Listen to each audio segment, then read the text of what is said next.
जय श्री राम दोस्तों, मेरे चैनल में आप सभी का स्वागत है। बृहस्पतिवार व्रत की कथा पहली पार्ट मैंने आप लोग के साथ शेयर कर चुकी हूँ। आज बृहस्पतिवार का दिन है, इसलिए मैं आप लोग के साथ बृहस्पतिवार की दूसरी कथा का विस्तार पूर्वक आपके साथ शेयर कर रही हूँ।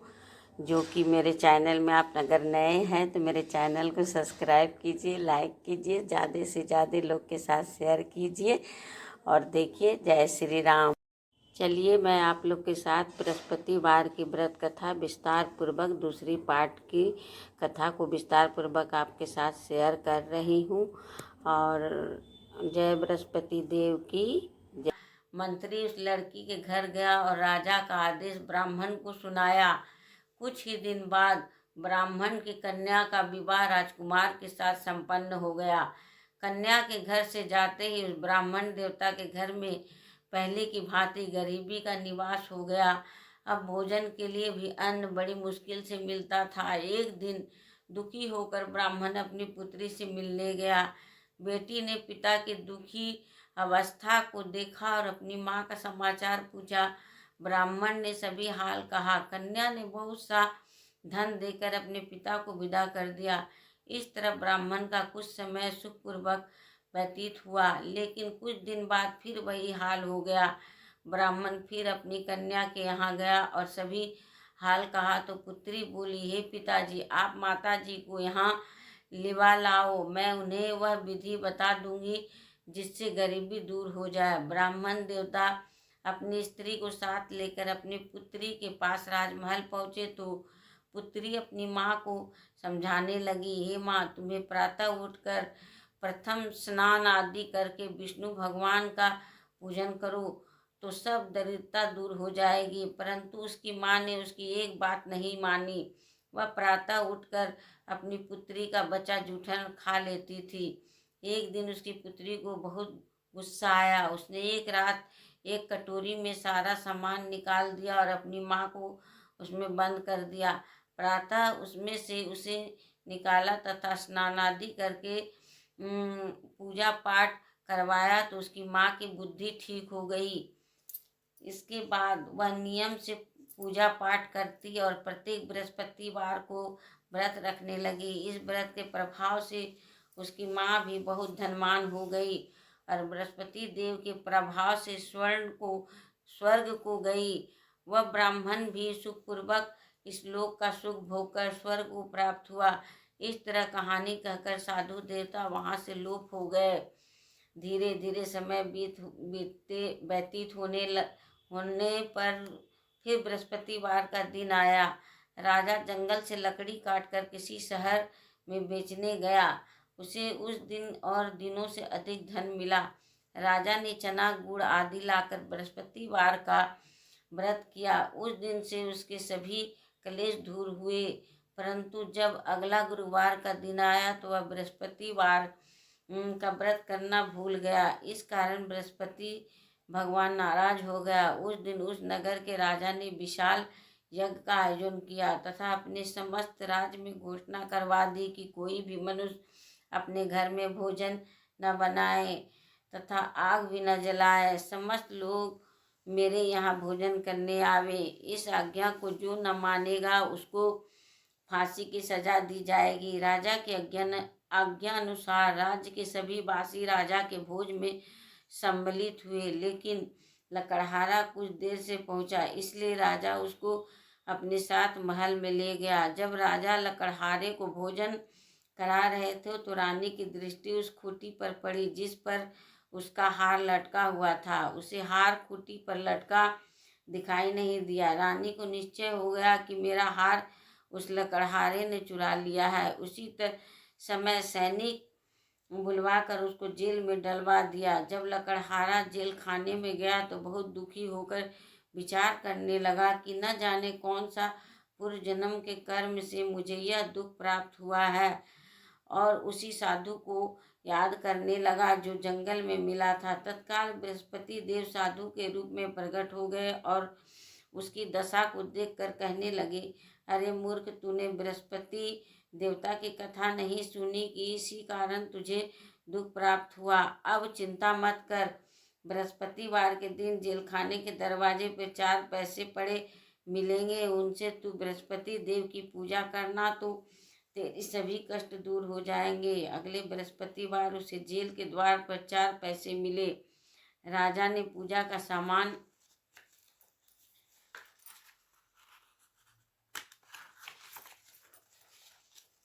मंगवा कर कथा कही और प्रसाद बांटा। उसी रात्रि को बृहस्पति देव ने उस नगर के राजा को स्वप्न में कहा, हे राजा, तूने जिस आदमी को जेलखाना में बंद कर दिया वह निर्दोष है, वह राजा है, उसे छोड़ देना। रानी का हार उसी खुट्टी पर लटका हुआ है, अगर तू ऐसा नहीं करेगा तो मैं तेरे राज्य को नष्ट कर दूंगा। राजा प्रातः काल उठा और खुट्टी पर हार टंगा देखकर लकड़हारे को बुलवाकर क्षमा मांगी, तब तथा राजा का योग सुंदर वस्त्र आभूषण भेंट कर उसे विदा किया।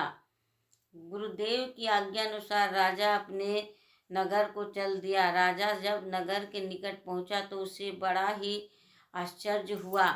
नगर में पहले से ही अधिक बाग, तालाब और कुएं तथा बहुत सी धर्मशालाएं, मंदिर आदि बने हुए थे। राजा ने पूछा कि यह किसका बाग है और धर्मशाला है।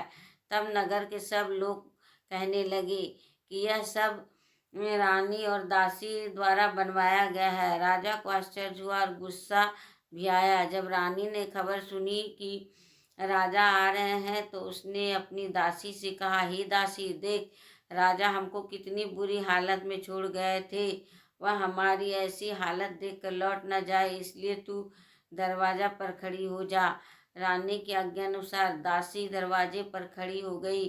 जब राजा आए तो उन्हें अपने साथ महल में लिवा लाई। तब राजा ने क्रोध करके अपनी तलवार निकाली और पूछने लगा, बताओ, यह धन तुम्हें कैसे प्राप्त हुआ? तब रानी ने बताया, हमें यह सब धन बृहस्पति देव के व्रत का प्रभाव से प्राप्त हुआ है। राजा ने तब निश्चय किया कि 7 रोज बाद तो सभी बृहस्पतिवार का पूजन करते हैं, परंतु मैं रोजाना दिन में 3 बार कथा कहा करूँगा तथा रोज व्रत किया करूँगा।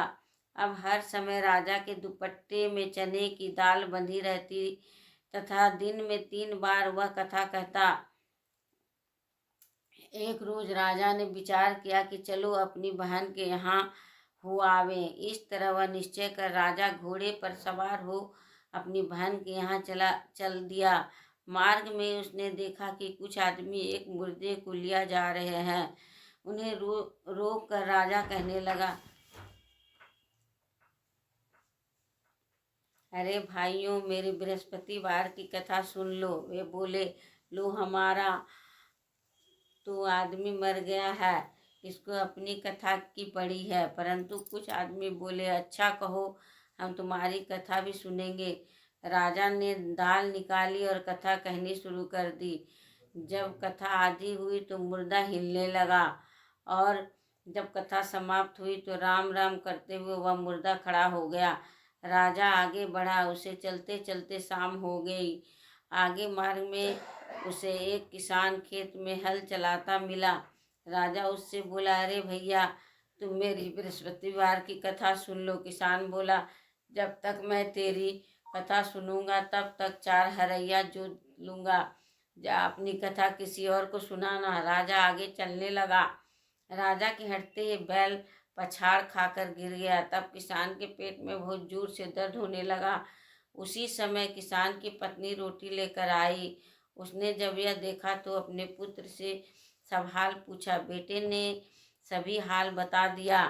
बुढ़िया दौड़ी दौड़ी उस घुड़सवार के पास गई और उससे बोली, मैं तेरी कथा सुनूंगी, तू अपनी कथा मेरे खेत पर ही चलकर कहना।